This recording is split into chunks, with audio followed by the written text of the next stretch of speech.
Sebab itu jadilah penurut-penurut Allah, seperti anak-anak yang kekasih. Tema khotbah saya sore hari ini adalah jadilah penurut Kristus. Sebab itu jadilah penurut-penurut Allah, seperti anak-anak yang kekasih. Kata anak-anak di sini dipakai kata teknon. Jadi ada 5 tingkatan pertumbuhan rohani.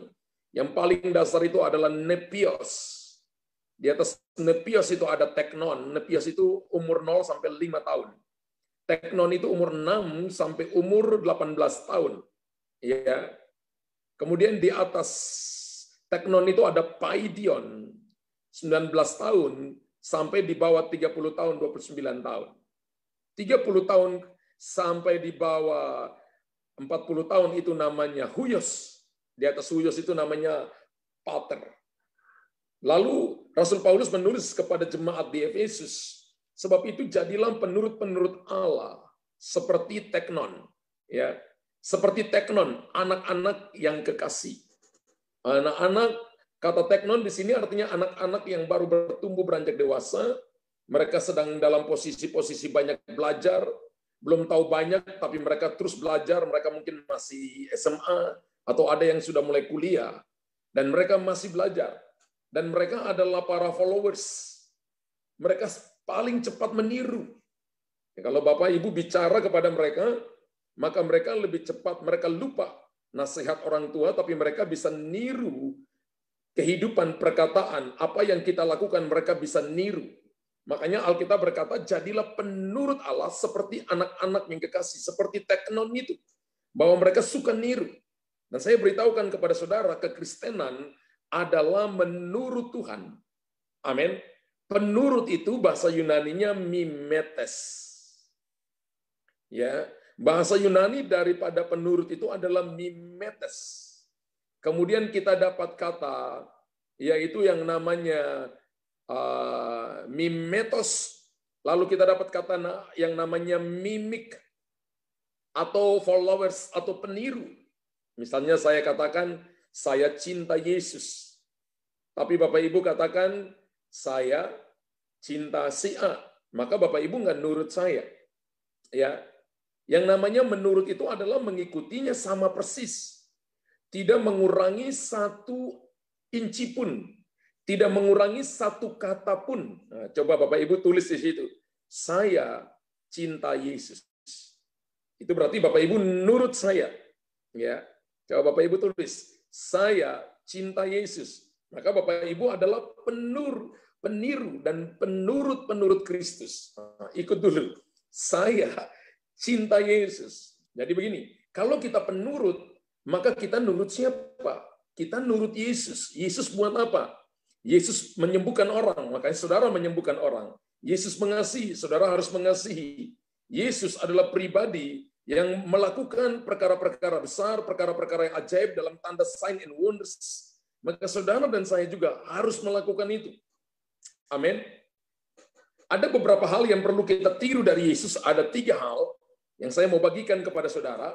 Ada 3 hal yang perlu kita tiru daripada Tuhan Yesus. Yang pertama, kita tiru ketaatannya. Katakan, saya mau tiru ketaatan Tuhan Yesus.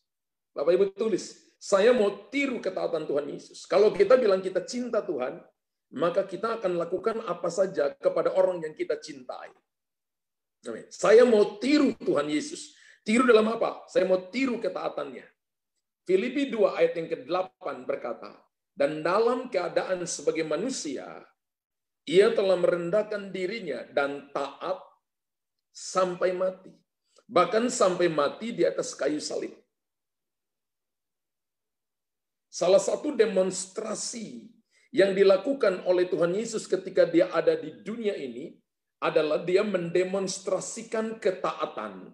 Dan demonstrasi ketaatan ini bukan sesaat, bukan musiman, tapi demonstrasi ketaatan yang dilakukan Tuhan Yesus ini adalah demonstrasinya sampai mati. Jadi tidak ada tawar-menawar, tidak ada kompromi. Penurut Kristus, salah satu yang bisa dilihat adalah bahwa dia itu taat. Nah, kita itu paling mirip dengan Tuhan kalau kita taat. Bapak Ibu tulis, saya paling mirip dengan Tuhan kalau saya taat. Haleluya. Bapak Ibu tulis, saya paling mirip dengan Tuhan kalau saya taat. Kita paling mirip dengan Tuhan, kita paling mirip dengan Tuhan Yesus ketika kita taat kepadanya. Nah, Tuhan Yesus ketika turun di bumi, dia taat kepada Bapaknya. Apa yang Bapa lakukan, itu dia kerjakan. Apa yang Bapa katakan, itu yang dia katakan. Itu namanya taat. Dan untuk ketaatan ini, Yesus lakukan sampai mati. Lalu kita disuruh jadi penurut-penurut Kristus seperti teknon. Seperti anak-anak remaja yang mudah meniru. Tuhan suruh kita niru. Bapak Ibu kalau mau bergerak dengan karunia-karunia, Bapak Ibu niru orang yang punya karunia aja. Untuk Bapak Ibu duplikasi karunia seseorang, maka Bapak Ibu niru aja. Awalnya niru dulu. Lama-lama, maka Bapak Ibu akan menduplikasikan itu. Yang untuk karunia Bapak Ibu bisa dapat melalui penumpangan tangan, tapi karakter itu adalah kehidupan, keputusan kita setiap hari. Karakter tidak kita dapat melalui penumpangan tangan. Karakter itu adalah sebuah keputusan hidup saudara dan saya setiap hari mengikuti Tuhan. Ada orang yang berkarunia tapi tidak berkarakter. Berkarakter tanpa berkarunia juga itu seperti Raja Wali yang hanya punya sepasang sayap, berputar-putar juga. Tapi satu ketaatan, 1 ons ketaatan, 1 ons karakter dipadatkan, digoncangkan, itu jadi kekuatan yang luar biasa. Nah, ketaatan selalu membuat kita menang atas segala nama masalah. Saya ulangi. Ketaatan selalu membuat kita menang di atas segala nama masalah. Wow. Ulangi sekali lagi. Ketaatan akan membuat kita menang atas segala nama masalah. Filipi 2 ayat 8 dan 9. Kalau kecepatan Bapak Ibu tulis terlalu cepat, Pastor. Ya. Filipi 2 ayat 8 dan 9. Dan dalam keadaan sebagai manusia, bukan dalam keadaan sebagai Allah, dia menanggalkan kealahannya, mengambil rupa seorang manusia. Ia telah merendahkan dirinya dan taat sampai mati. Bahkan sampai mati di atas kayu salib. Itulah sebabnya Allah sangat meninggikan dia dan mengaruniakan kepadanya nama di atas segala nama. Saya ambil poinnya kepada saudara. Ketika Anda dan saya taat, maka itu akan membuat kita menang atas segala nama masalah. Yesus adalah nama di atas segala nama. Jadi ketika kita nurut Yesus, niru Yesus, maka dia nama di atas segala nama. Anda boleh sebutkan nama masalah, nama penyakit, nama virus, nama persoalan, nama ujian kehidupan. Maka saya akan taruh satu nama di atas semua nama masalah, nama persoalan, nama sakit penyakit, nama virus apa saja. Namanya Yesus Kristus Tuhan. Jadi ketika kita taat, maka kita menjadi serupa dengan Yesus, maka kita akan menang atas segala nama masalah. Ada begitu banyak orang Kristen yang kalah dalam kehidupan, bukan karena mereka kurang pintar, tapi mereka kurang taat. Ya. Ingat Bapak Ibu, penundaan adalah salah satu bentuk daripada ketidaktaatan. Banyak orang Kristen itu selalu menunda, nanti saja besok, nanti saja 1 jam, nanti saja kalau keadaan saya baik, nanti saja ketika saya diberkati, nanti saja ketika saya sudah sehat, baru saya melayani Tuhan. Maka kalau kata nanti saja, maka satu saat ketika keadaan dipulihkan, maka dia tidak akan pernah menepati janji-janjinya. Karena roh yang ada dalam dia adalah roh ketidaktaatan. Satu-satunya penawarnya adalah mendengar langsung melakukan. Nah, kata taat dalam Alkitab disebutkan 81 kali dari Kejadian sampai Wahyu. Entah ketaatan, entah mentaati, kata taat saya rangkum, itu ada 81 kali disebutkan. Itu berarti banyak sekali. Sesuatu yang disebutkan berulang-ulang kali. Ingat bahwa ada 66 kitab. Ada 66 kitab. Berarti kalau 81 kali, Berarti ada dalam satu kitab ada beberapa kali kata ketaatan diucapkan. Berarti setiap kitab ada kata taatnya di situ. Jadi kalau Bapak Ibu mau jadi seperti Yesus, maka nggak ada cara lain selain kita harus belajar taat. Taat itu bukan nanti, tapi taat itu segera. Bapak Ibu tulis di situ. Taat itu bukan nanti, tapi taat itu segera. Ketika Tuhan bilang mengampuni, mengampuni. Ketika Anda sakit dan Anda dengar Anda sembuh, lalu Anda percaya, I believe saya sembuh hari ini. Itu taat. Ketika Tuhan bilang hari ini kamu doa, maka jangan tunda. Ketika hari ini Tuhan berkata begini, ambil waktu doa puasa, jangan tunda. Ketika hari ini Tuhan berkata begini, waktunya untuk kamu menabur, jangan tunda. Ketika hari ini Tuhan berkata begini, waktunya untuk kamu menerima kesalahan orang lain, mengampuni, jangan tunda.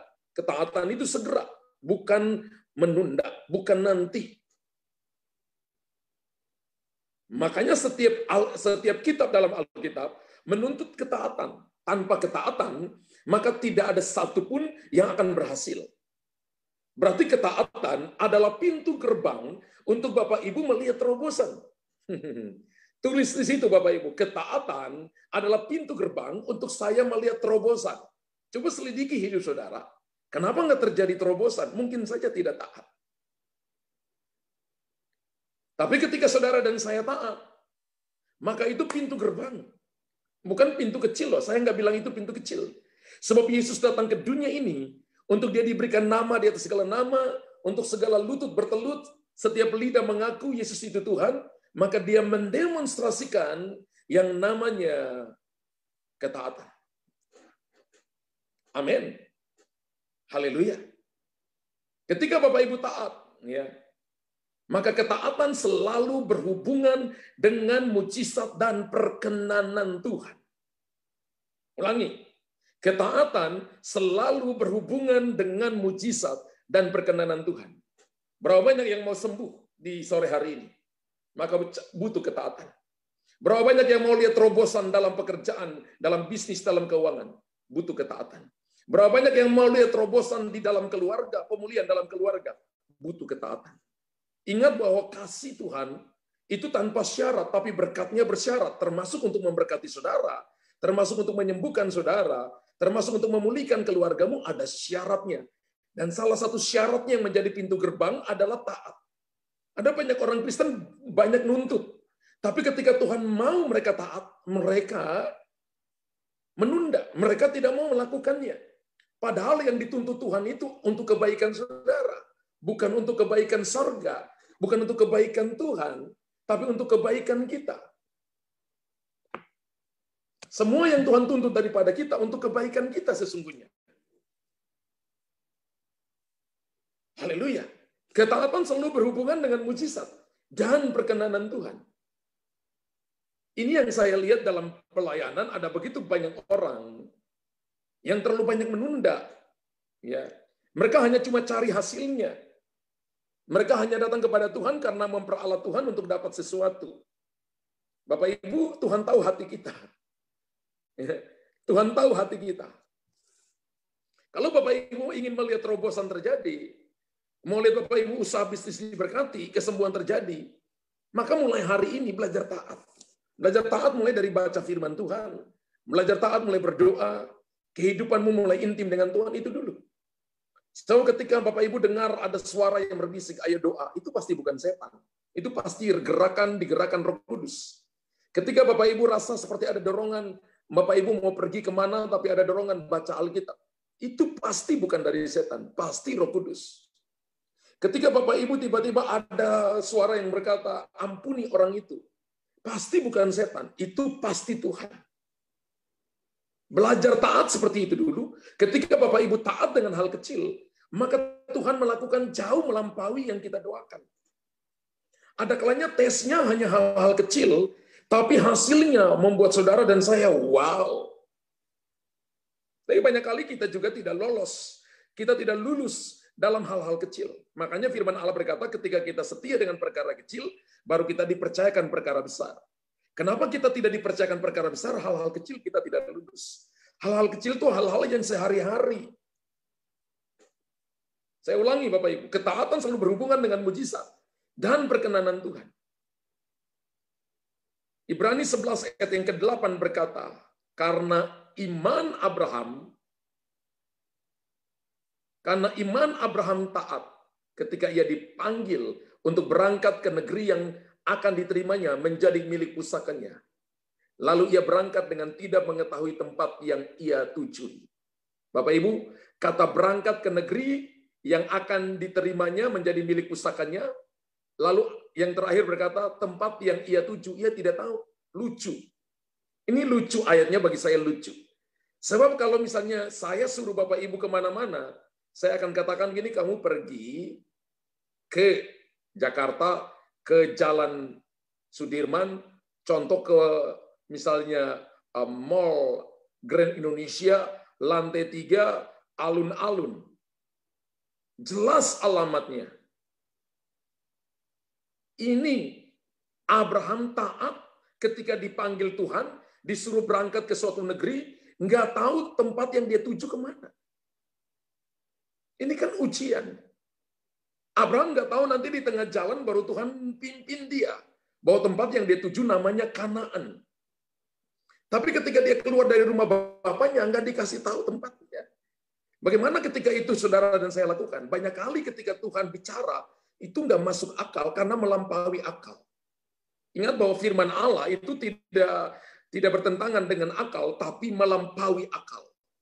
Jadi kalau kita mencoba memikirkan dengan akal, pasti nggak ketemu-ketemu karena melampaui akal. Bapak Ibu tulis di situ. Firman Allah tidak bertentangan dengan akal, tapi melampaui akal. Kalau firman Allah melampaui akal, maka Bapak Ibu harus tundukkan pikiran kita di bawah kekuasaan firman Allah yang berkuasa. Abraham taat ketika dipanggil untuk berangkat ke negeri yang akan diterimanya menjadi milik pusakanya. Dan ketika ketaatan dia lakukan, maka perjalanan itu adalah perjalanan mujizat.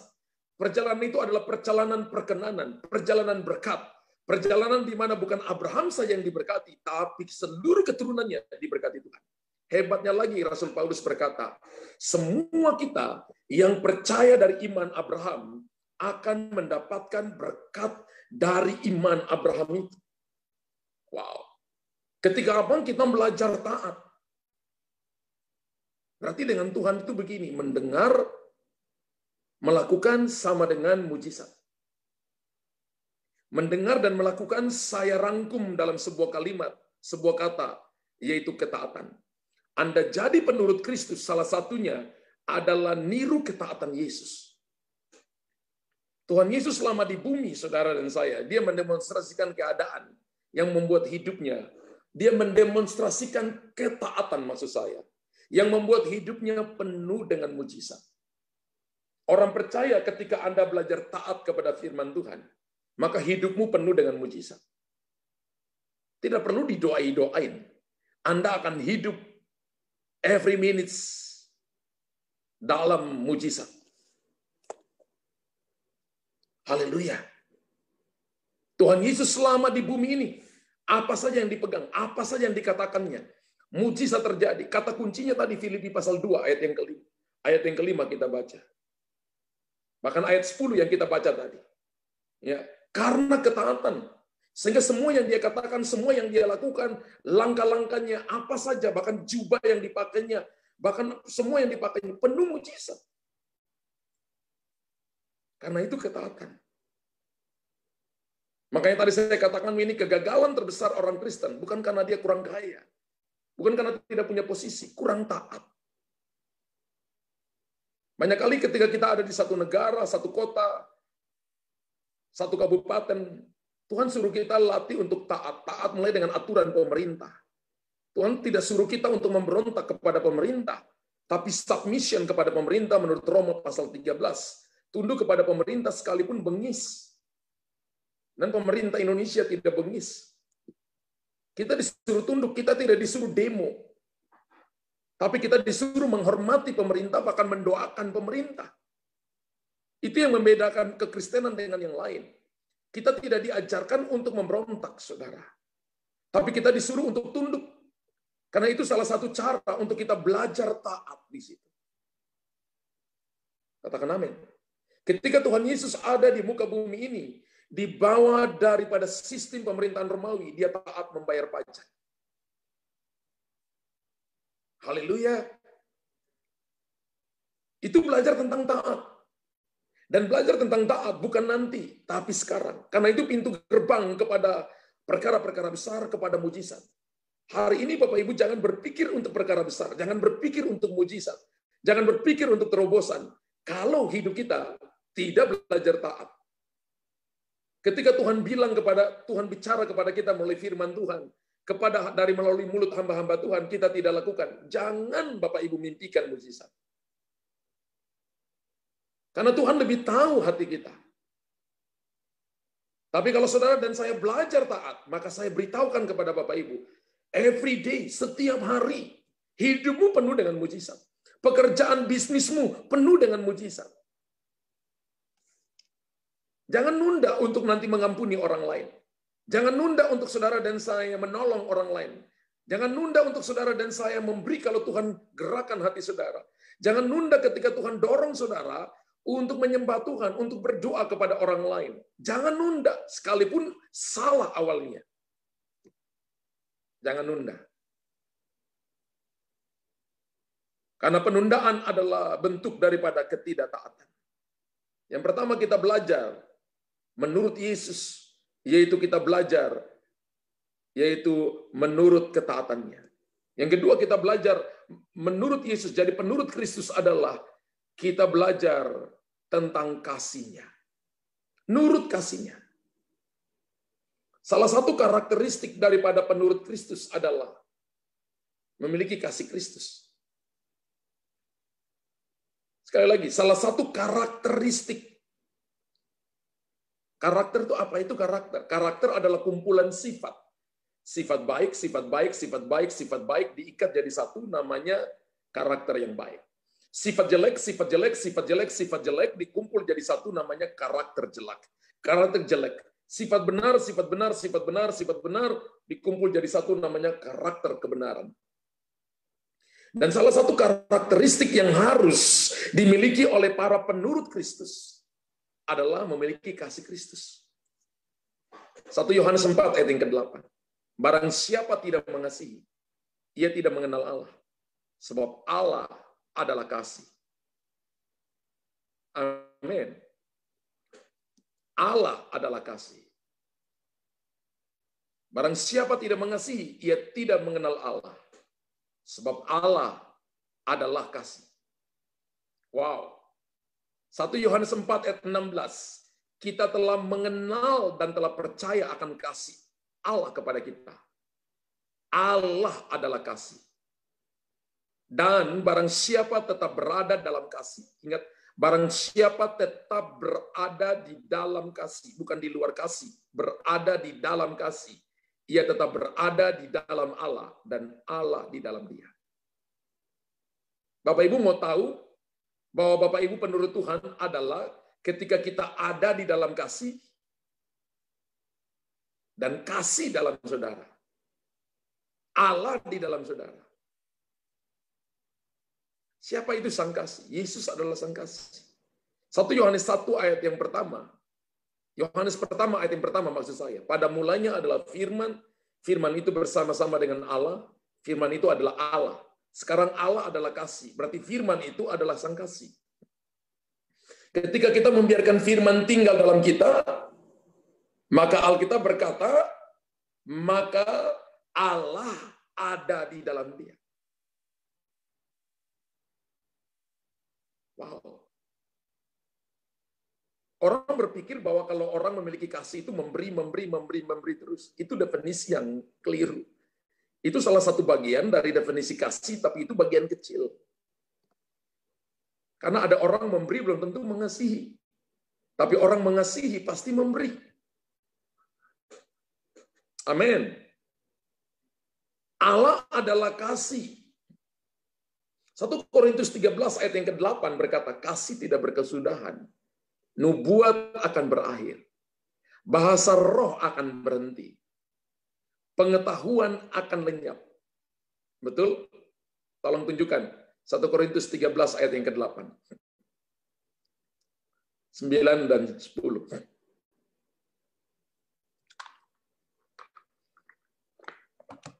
Kasih tidak berkesudahan. Unlimited kasih. Nubuat akan berakhir. Bapak Ibu dengar banyak nubuatan yang dilepaskan, satu saat akan berakhir kapan? Ketika Yesus datang. Karena ini untuk cuma mengguidance umat Allah tetap ada dalam rule kebenaran. Bahasa roh akan berhenti karena ini adalah bahasa doa. Bahasa roh akan berhenti, pengetahuan akan lenyap. Sebab pengetahuan kita tidak lengkap dan nubuat kita tidak sempurna. Ayat 10. Tapi jika yang sempurna itu tiba, maka yang tidak sempurna itu akan lenyap. Siapa yang sempurna? Kasih.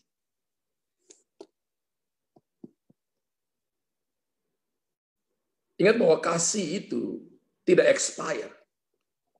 Kasih itu tidak holding time. Kasih itu tanpa batas. Wow. Dan Allah kita adalah kasih. Kalau seorang mau lihat bahwa kita ini penurut Kristus, maka penuh dengan kasih. Ketika diperlakukan tidak adil, Bapak Ibu mudah mengampuni, mudah melupakan. Ketika Bapak Ibu punya kebaikan, Bapak Ibu tidak ingat, ya, tidak ingat kebaikan yang kita lakukan. Ketika orang buat salah kepada kita, kita mudah melupakan kesalahan yang orang lakukan kepada kita. Mengasihi semua orang, percaya sedikit orang, jangan buat dosa kepada satu orang pun. Roma 13 ayat yang ke-10, kasih tidak berbuat jahat terhadap sesama manusia. Karena itu kasih adalah kegenapan hukum Taurat. Kasih tidak berbuat jahat terhadap sesama manusia. Kalau hari ini Bapak, Ibu, dan saya, orang buat jahat kepada kita, penurut Kristus tidak membalas dengan berbuat jahat kepada orang lain. 1 Petrus 3 ayat 9 berkata, kalahkan kejahatan dengan kebaikan. Ketika ada orang marah Bapak Ibu, ajak dia minum kopi. Kalau ada orang yang sakit hati dengan Bapak Ibu, kirim pisang goreng ke rumah. Ajak dia makan. Haleluya. Amin. 1 Petrus 3:9, jangan membalas kejahatan dengan kejahatan, caci maki dengan caci maki. Tapi sebaliknya hendaklah kamu memberkati karena untuk itulah kamu dipanggil, yaitu untuk memperoleh berkat. Jadi kalau orang maki Bapak Ibu ikut maki, maka Bapak Ibu bukan tipikal orang yang menerima berkat. Kalau orang buat jahat dan Bapak Ibu buat jahat, maka bukan tipikal orang yang siap menerima berkat. Berkat itu bukan cuma uang, bukan cuma kedudukan, kesehatan, damai sejahtera, sukacita, masa depan bagi anak-anak kita, ada ketenangan dan perlindungan, itu berkat. Haleluya.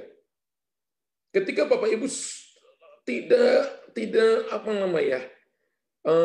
menyimpan kesalahan orang lain. Ada banyak hal yang terjadi.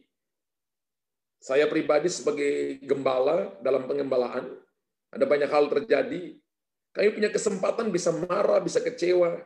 Tapi banyak kali saya bilang ke istri saya, ada kali saya bingung ya.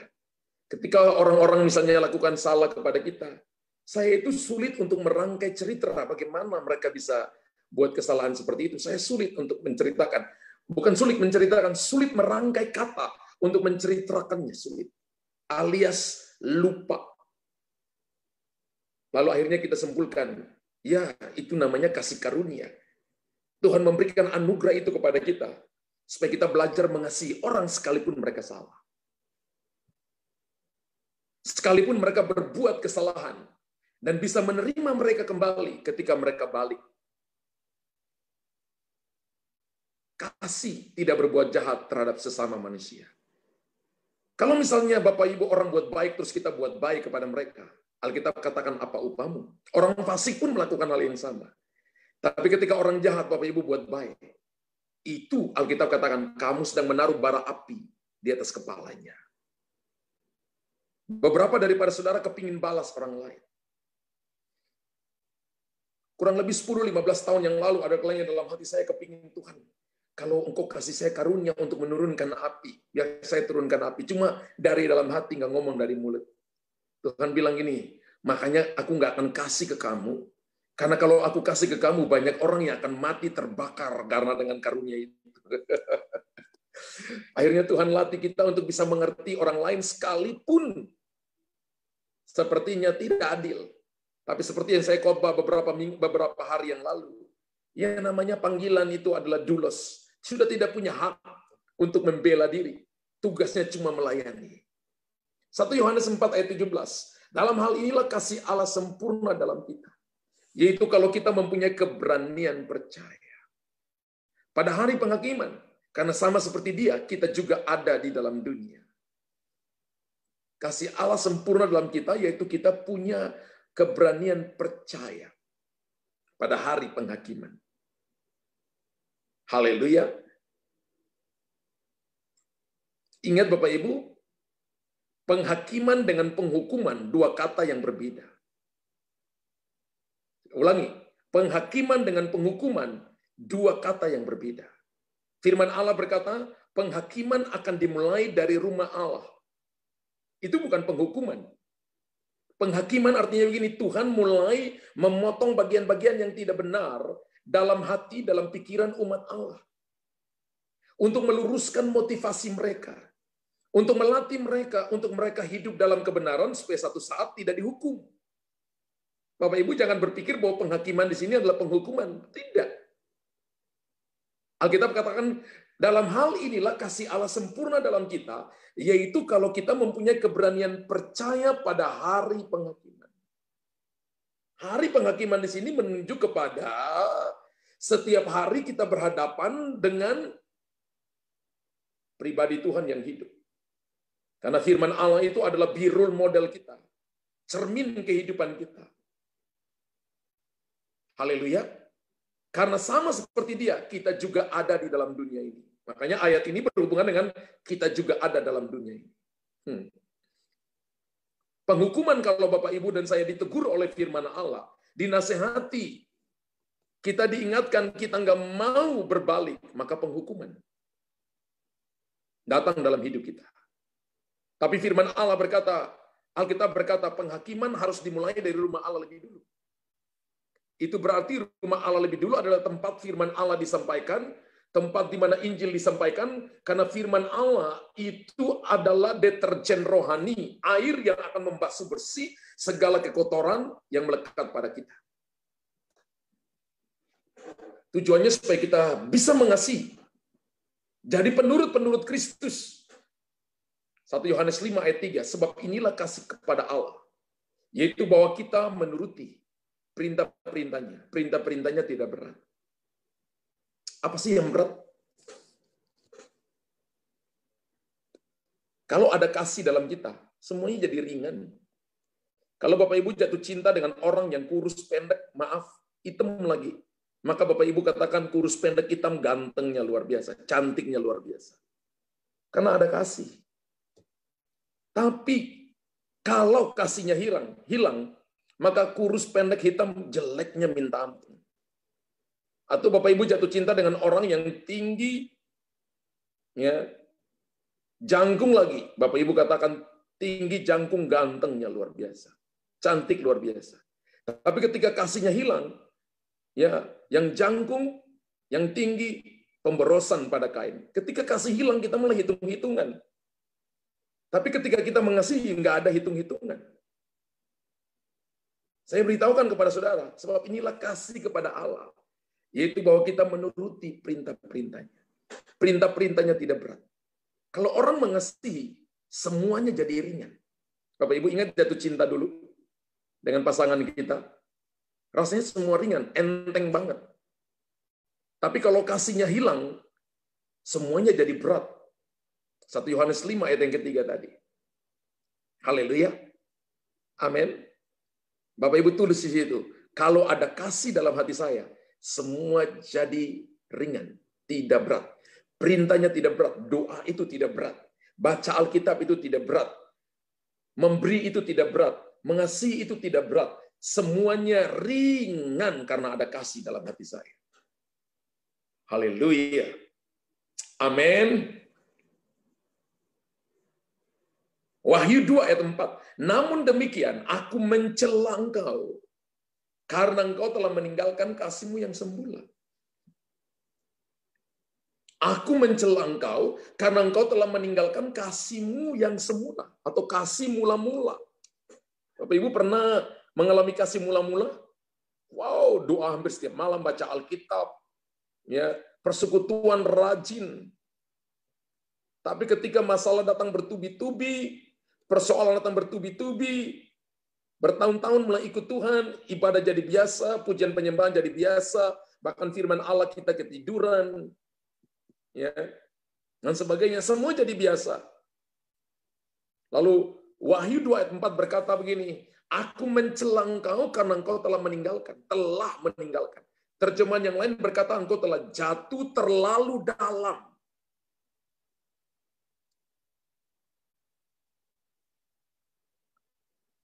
Meninggalkan kasih-Mu yang mula-mula. Makanya Alkitab katakan kalau Bapak Ibu baca ayat yang kelima, dikatakan begini kembali ada triple R. Pertama Alkitab katakan ini remember, ya.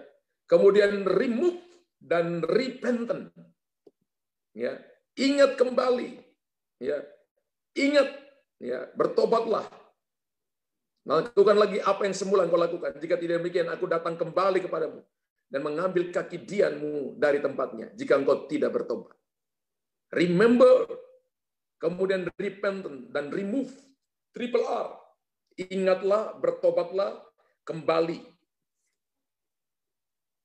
Haleluya.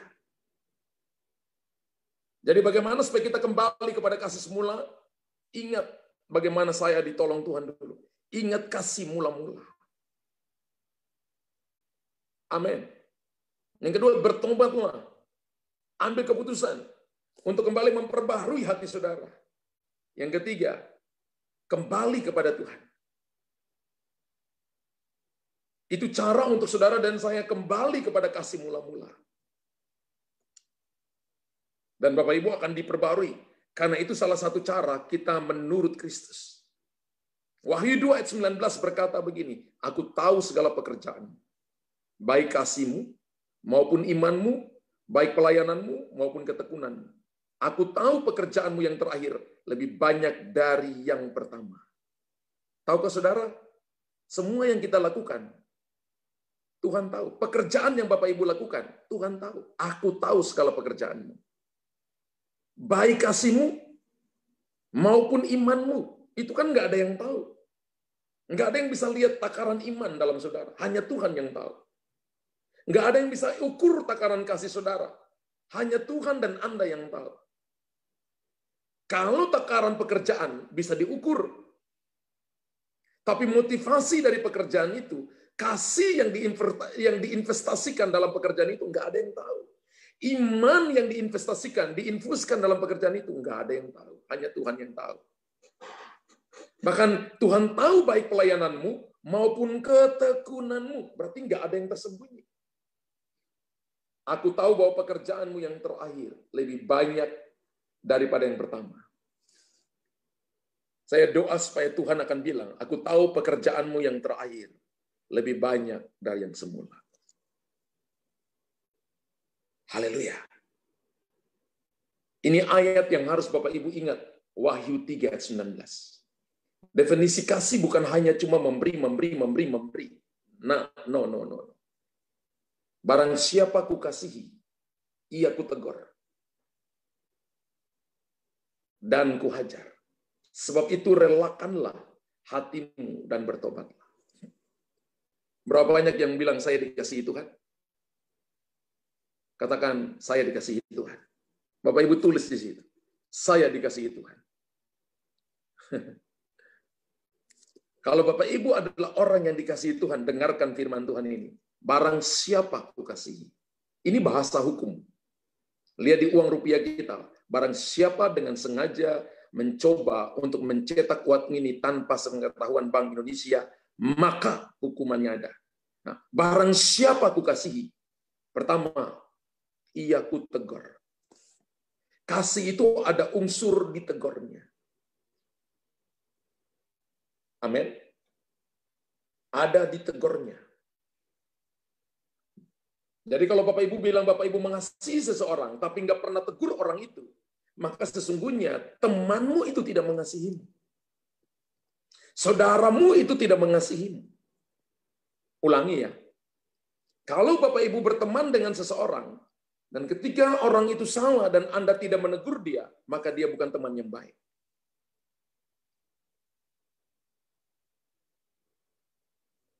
Kalau dia teman yang baik, dia pasti akan tegur saudara. Itu tanda dia mengasihi Anda. Haleluya. Kalau Bapak Ibu lihat orang salah dan takut menegurnya, maka tandanya Anda tidak mengasihi orang itu. Barang siapa ku kasihi, ku tegur. Dan yang kedua, dihajar.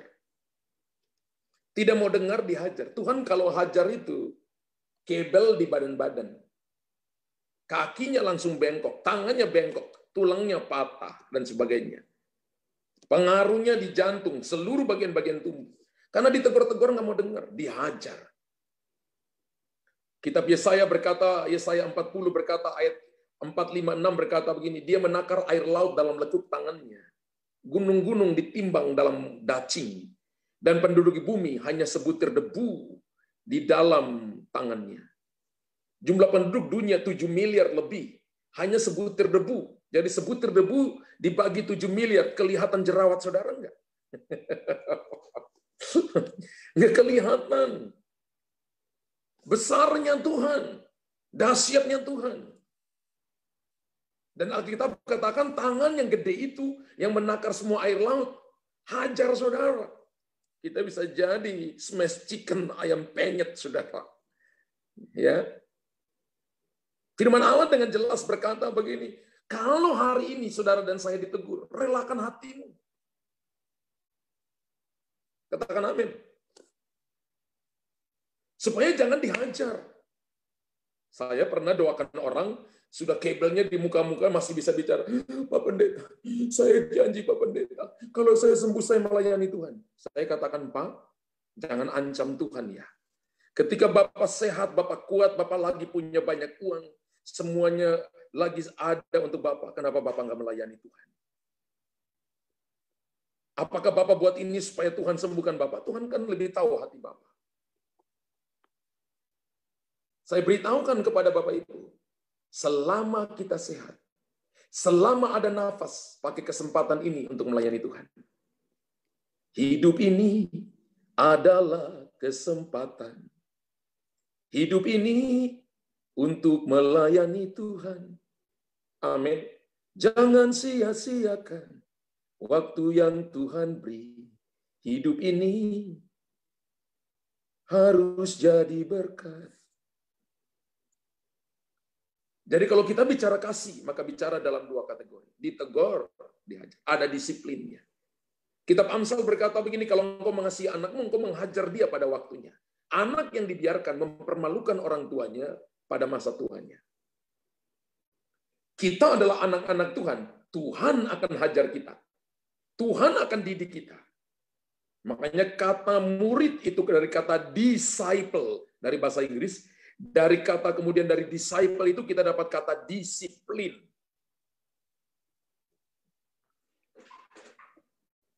Kalau kita bilang kita murid Tuhan harus siap untuk didisiplin oleh Tuhan. Salah satu disiplin Tuhan adalah ketika kita berdoa Tuhan nggak jawab. Tuhan diam. Israel didiamkan 430 tahun di Mesir. 70 tahun di Babel didiamkan. Di bawah Ottoman Turki 400 tahun. Di bawah penguasaan Inggris Raya 80 tahun. Hampir 1000 tahun lebih didiamkan. Kenapa? Tidak taat. Tidak mengasihi. Bagaimana dengan saudara hari ini?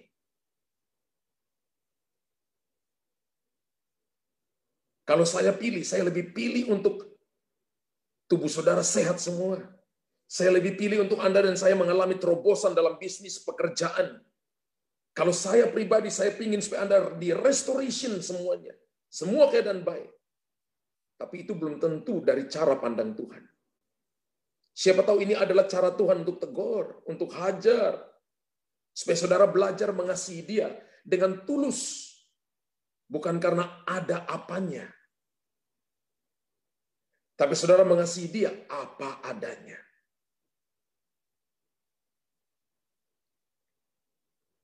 Kok nggak ada amin 1 juta kali? Kok nggak ada amin 1 juta kali? Ya, kok nggak ada amin 10 juta kali? Haleluya. Puji Tuhan. Ya. Yang ketiga, mau jadi penurut Kristus, bukan cuma menuruti ketaatan Kristus, bukan cuma menuruti kasih-Nya, tapi menuruti kesetiaannya. Menuruti kesetiaannya. 2 Timotius 2 ayat 13. 2 Timotius 2 ayat 13. Jika kita tidak setia, dia tetap setia. Karena dia tidak dapat menyangkal dirinya. Wow. Jika kita tidak setia, dia tetap setia. Karena dia tidak dapat menyangkal dirinya. Bapak Ibu kalau perhatikan 2 Timotius 2 ayat yang ke-13 tadi, 2 Timotius 2 ayat yang ke-13 tadi, maka Bapak Ibu perhatikan bahwa Alkitab mengatakan begini, bahwa kata setia dipakai kata faithful. Faithful itu diterjemahkan dengan iman, pistos. Percaya.